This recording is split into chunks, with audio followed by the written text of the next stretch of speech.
Assalamualaikum warahmatullahi wabarakatuh. Nama lengkap saya Belandina Belinan, NPM 049, Prodi Sejarah dan Sosiologi, Angkatan 2019B. Di sini saya akan mempresentasikan tugas yang diberikan oleh dosen pengampu mata kuliah Sejarah Nasional Indonesia II yang diampu oleh Ibu Doktoranda Amanah Agustin MPD dengan mengangkat tema Perang Diponegoro. Perang Diponegoro adalah perang besar di Jawa dan berlangsung selama 5 tahun, antara tahun 1825 sampai 1830, antara pasukan penjajah Belanda di bawah pimpinan Jenderal de Kock melawan penduduk pribumi yang dipimpin Pangeran Diponegoro. Dalam perang ini, diperkirakan bahwa sekitar 200.000 jiwa rakyat yang terenggut.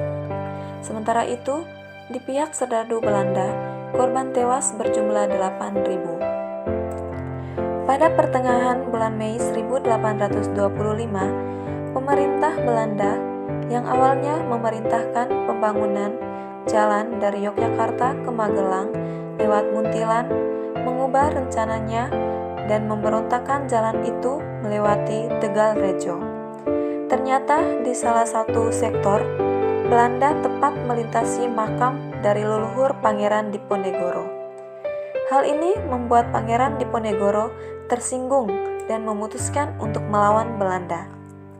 Beliau kemudian memerintahkan bawahannya untuk mencabut patok-patok yang melewati makam tersebut.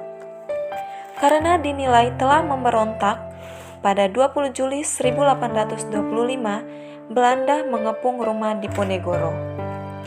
Pangeran beserta keluarga dan pasukannya menyelamatkan diri menuju barat hingga desa Dekso di Kabupaten Kulon Progo dan meneruskan ke arah selatan hingga tiba di Gua Selarong. Sementara itu, karena tidak berhasil menangkap Pangeran Diponegoro, maka Belanda membakar habis kediaman Pangeran Diponegoro. Setelah penyerangan itu, dimulailah sebuah perang besar yang berlangsung 5 tahun lamanya. Sebanyak 15 dari 19 pangeran bergabung dengan Pangeran Diponegoro. Perjuangan Diponegoro dibantu Kiai Maja yang juga menjadi pemimpin spiritual pemberontakan. Serangan-serangan besar rakyat pribumi selalu dilaksanakan pada bulan-bulan penghujan.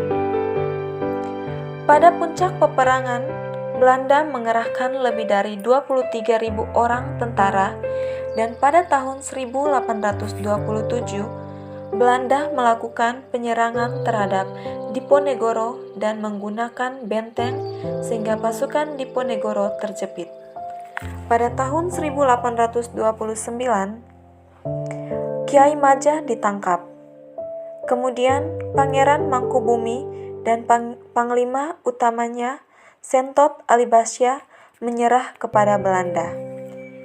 Akhirnya pada tanggal 28 Maret 1830, Jenderal de Kock berhasil menjepit pasukan Diponegoro di Magelang.